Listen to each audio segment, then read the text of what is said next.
দীর্ঘ এক মাস সিয়াম সাধনার পরে পবিত্র ঈদ উল ফিতর উপলক্ষে চরফ্যাশন পৌরসভা সহ সকলকে ঈদ উল ফিতরের শুভেচ্ছা জানাই।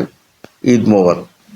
বিএনপির চেয়ারম্যান ও বাংলাদেশের প্রধানমন্ত্রী তারেক রহমানের নেতৃত্বে আগামী বাংলাদেশের সাম্য মানবিক বাংলাদেশ গড়ার লক্ষ্যে যে সূচনা করেছিলেন, দীর্ঘ এক মাসের সরকারের মধ্যেই আমরা দেখেছি যে অনেকটা সফলতা পেয়েছেন।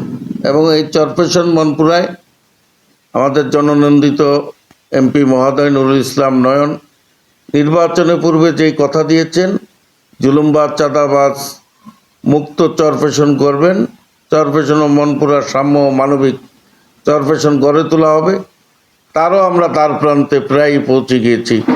ইনশাআল্লাহ খুব শীঘ্রই চরফ্যাশন মনপুরা একটি সাম্য মানবিক চরফ্যাশন গড়ে তোলা হবে নুরুল ইসলাম নয়নের নেতৃত্বে। ধন্যবাদ।